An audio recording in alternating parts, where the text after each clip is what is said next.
Hey everybody, Invisiblekatana here. I'm doing my impressions of the EA press conference for E3 2018. Much like everybody else, it was like, there's not much. Normally, every year, if you go through like my old E3 stuff, is when I do like, I'm kind of like, big on the journalism thing where I'm like, all right, I take notes and I'm like, I rank everything and I'll type stuff out like, okay, that game got me, and I'll type it out and I'll rank it, but like, this is my top 5 or 8 or 10 moments. And this had like 3 games where I was like, that's interesting. Technically, I guess it had 4 because we got a reference to a cool, seemingly amazing Star Wars game. But it was like, yeah, there's a tweet about this and there's a Star Wars game coming out. And then that was it. And I was like, I would love to see footage of that. I love Star Wars. We're playing as a Sith. That seems cool. Or we could, they, kind of reference it. Like, I assume it'll be a Sith. They mentioned the lightsaber thing, so it'll be an actual Sith. But that seems great. That was probably, if there was footage of that or anything of it, that probably would have been my favorite moment. But it was just like, okay, I'm excited for that. Love Star Wars. Love a different take on a Star Wars game. Hopefully this one won't get canceled. So we'll see how that plays out. But I'm looking forward to that. But other than that, the conference didn't have much. That's the one thing with EA. I tend to like theirs the least in general because EA is, of course, the sports company. So for me, it's like every time they talk about sports, which they have to. It's like every year it's Madden, FIFA. They had some basketball. I don't even know what their basketball game is. I think they're the 2K people. No, that's 2K. I don't know which one they have. I don't care. I don't care about sports games. So there's always at least 30% of their entire conference where I'm like, I don't care. Like that's just for me because I don't care about sports games. But this conference was just like even the stuff I wanted, it didn't matter. Like they had Unravel 2, which was cool. And I love when they do those announcements when it's like, yep, here's this new game. Surprise, it's all said and done. You can buy it, straight away. You can buy it right now. So that's just a cool thing. I like that. I never played the first one, but I just like the aesthetic of that game, and it's it seems like it's cool. This one has co-op in it, and I liked it. I was like, all right, that was actually kind of cool. Like I said, the announcement that it's already out is definitely sweet. So I was like, that's definitely really cool. And then there was SOS or Sea of Solitude, if I remember correctly. That seemed cool. Like I loved that was probably my favorite bit of actual footage because it just seemed I was like, well, what is this game about? Like it's set in the real world, but the character almost looks like a demon and stuff. So it's like it's in the real world and it's this emotional story. So it's probably just a representation. It's probably not like actually how they look, but it could be. Like I'm just curious how it's gonna play out. And then it's like this flooded version of the world. It could be the whole world. I don't know if it's like the movie Waterworld or anything, but I was like, this is cool. And then they show that there's like 2 sides to the game itself, where it's like they have like the nice version where it's all sunny and stuff. Everything's still messed up, but it's nice. And then it's like, or you can play like the darker side if you want the deeper emotions of it or everything like that. And it was like stormy and nighttime. And I was like, that's cool. I don't know if it's really going to play like 2 separate games or if it's just, like how games say, like, I want more of the story than the action or, stuff like that. But I am curious how that'll play out, but I like the trailer, and I just thought it seemed interesting. It's much like with Unravel before, where it was like this very deep emotional thing. The lady came out, she was like, holy crap, I'm excited to be here at E3 announcing a game that I helped make. So it was definitely cool just seeing that in general, somebody's dreams coming true, but it also just seemed like a cool game. And I love the aesthetic, like the art aesthetic looked cool. So I was excited for that. And then everything outside of that I didn't care about. Command and Conquer I never really played, but it was a mobile game, so I know people were even more upset about that because that's what they spent the most time on. It was that, and I think FIFA was probably number 2. I felt like they spent the most time on Command and Conquer. FIFA I think was number 2. And then Anthem may have been number 3 actually, and Anthem of course was like their big thing at the end because it was like, all right, well, what are they gonna do? It's EA, it's BioWare. What's happening? What are we about to experience? And it didn't look epic, which is the most unfortunate thing about it. I was like, it was weird watching it because I'm like, when they first had that the announcement trailer, was like, this looks cool, and it still looks like a cool game, but I don't know. I guess it was just like how they showed it off, and it just seems so plain. I guess that's what it was, and that's kind of, that's kind of what you get. That's what happens in games. Like levels are kind of plain when you're first going through them, but I felt like they should have picked something a bit more entertaining. Like I felt what we saw before was more entertaining than this because it felt like it was too much of a normal mission where it's like, oh yeah, you have your 4 different people. They talk about the different classes and show them off a little bit, which I thought was nice. But I felt like there wasn't that much in it. It was like, okay, they talk about like the combo system and stuff like that. And then it was like, all right, we have the AI system, which I swear sounded like Paul Bettany. I don't know if that was him, Vision. and I was like, I think that's him, but I'm not 100% sure. But I was like, okay, we have that, and characters go on the mission. The whole world they mention is shared by everyone. So if a storm comes through, every single player that is on the server is actually going to get that. So I thought that was a nice little element. So no matter where you are story wise, you can have that experience. Like, oh crap, yeah, I'm in this part of the game, but that storm came through, and it was just like, holy crap. But we of course still have to wonder how big is this open world. They talked a little bit more about the story and humanity and this and that, and the Anthem Force, or whatever it was called. I wasn't paying that much attention to the story. But it was like, okay, seems cool, but something about it just seemed like it just felt plain. And it's so weird to say that, but it felt plain, even though I was looking at it and I was like, this looks cool.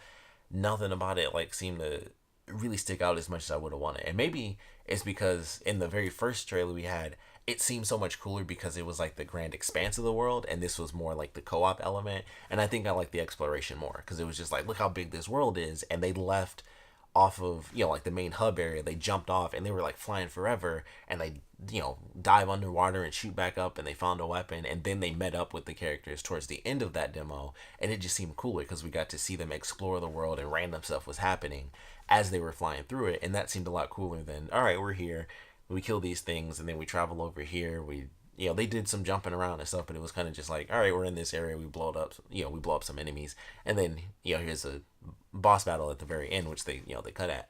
So it was like, yeah, look cool, but nothing like really hit me super hard with it. I was just like, that seems cool, and I'm sure I'd have way more fun if I was playing that myself, like you would. Most games you enjoy playing them more than seeing them, but it was just like, okay, that was cool. I appreciated that, but it just didn't hit me. And then, like I said, other than that, there wasn't really much anyway. I only had like a couple of moments this whole conference, so it's just like, okay, well, not much there. Battlefront stuff was coming out, so eventually, I assume at some point they're gonna come out with like the super mega, like Street Fighter style, is like the super ultra hyper Battlefront 2, because they're adding even more stuff. The Han Solo stuff, which I don't know if any of that stuff counts as the season pass. I don't buy it anyway because I was like, I made my mistake with the first Battlefront. When I got my PS4, I bought like the Battlefront PlayStation 4 and had it downloaded, which is super dumb because it took up so much space. And then it was like, I was playing it for a little, and then it was like, there's not much to this game. And then all the other stuff came out later on, and it was like, oh, okay, I guess that's cool. But by that point, I was just like, I'm done with it, and I never even cared to pick up 2, which I also heard wasn't that great. The single player thing wasn't as epic as they were touting it up to be. So I was like, well, that also sucks. And then it still goes right back to mostly it's just online stuff. So I was like, I'm not picking it up.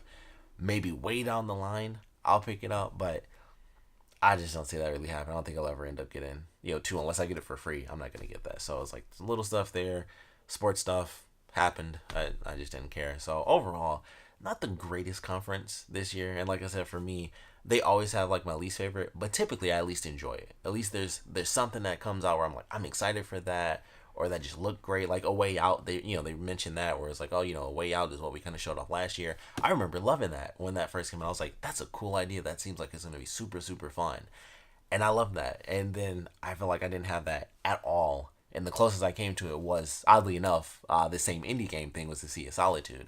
And it was like, okay, that just seems really unique, really interesting, story driven. I love the aesthetic of that one too. And it was like, huh. It's like almost the same thing, like the specific indie moment is what really hit me more than anything else, which is a real shame because the Anthem stuff, I think like a lot of people, I was super excited for, and it just didn't have that grand impact that I felt it should have, being the big game everybody was kind of waiting for from Anthem. And then everything else, like I said, was either sports, the Command and Conquer thing, which I don't know. They talked about the subscription stuff for EA Origins Premiere, I guess. I don't care about that either. So just a man conference kicking E3 off, but looking forward to the rest of the stuff. Hopefully it'll be better. I'm sure it'll be better because I didn't care much at all for the EA stuff, but looking forward to Sea of Solitude. That looks great. Love the aesthetic. Like I said, I'm very curious about the story of it. Anthem, I just need to see more. I think it'll be a game that we all enjoy. I just think the way they showed it off wasn't as good as it could have been. Because like I said, when they first showed it off before, and it was like traveling through the world at random, that I thought was more entertaining. And them talking about the storm, which they probably could have showed that, it would have been super epic too. Like whatever's hidden away behind the crazy storms that come through the world, maybe they could have shown that off, and maybe they will. showed at the Xbox conference or whatever for the Microsoft. But we'll see what happens there. But just so, not even so. It just wasn't that good. I liked my couple of moments, and that was really it. So of course, we'll love to know what you guys thought about the EA press conference. Although it's probably the same as, like, I think across the board, everyone was just like, eh. It was either just meh or like really bad and people were mad. There are definitely moments where people were mad 100%, like the Command and Conquer thing. I think everyone was mad about. If you like Command and Conquer, in general, you were probably mad about it because it was like, all right, a mobile game more than anything else got like announcers and this and that, and it was like, man, we didn't. There's like nothing. We got a bit on Battlefield, which was cool. Them talking about the destruction and stuff like that, but it wasn't. It just wasn't. This year. So I was like, all right. Let's see what Microsoft has and Sony and Nintendo and of course Bethesda.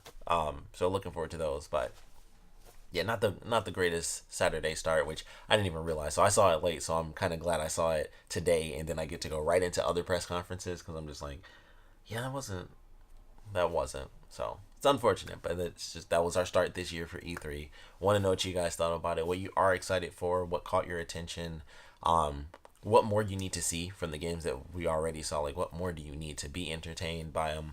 I just need more from Anthem. Like, I think I'll still enjoy it no matter what, just based off of the little bit I've seen. But I do need more. I kind of want more on the story. I'm a big story-driven person, so you can have the fun gameplay, but I'm like, I just don't want a boring story. So I'm curious more about the actual story elements and how it's going to play out. If co-op has an impact on the story, or if it's just like everyone is the main character. It's one of those deals. But that's kind of one of the things I need to see. Like, just give me a little bit more on that. I would just love more on Sea of Solitude in general, but I'm excited for that already. I kind of want to get that now. And everything else is just like, a Star Wars game I'm probably going to buy guaranteed, but there's basically nothing on it. So, want to know what you guys thought about the conference. What you looking forward to, I guess, might be even better just so you feel hopeful after you talk about it. But what are you looking forward to for the conferences? What do you want to see? I need Bayonetta. Bayonetta 3 needs an announcement, and Resident Evil 2, they need some. I mean, I'm gonna be pissed if Capcom doesn't say like, this is when Resident Evil 2 remake is coming out. I'm gonna be so mad at them, and everyone else will be, because we've been waiting for a long time. So I need that. But that's what I'm looking forward to. Last of Us, the normal stuff, but like my personal things that I know aren't like the biggest deal. Resident Evil, Bayonetta 3. Just like, I need those two. I heard a rumor that there might be a Devil May Cry 5. I need that too, because that would be like God of War level for me, where it's like I've been waiting for that story after Devil May Cry 2, like what happened when he went to hell, instead of all these prequels and then the reboot. So I would love an official Devil May Cry 5 after, set after Devil May Cry 2. But that's just me. Like I said, I want to know what you guys are looking forward to, and what you may or may not have thought about the EA E3 2018. I don't know, I was going to say 2013 because I said E3, but the EA press conference for this year. So please put your comments down in the comment section below. And of course, thanks for watching.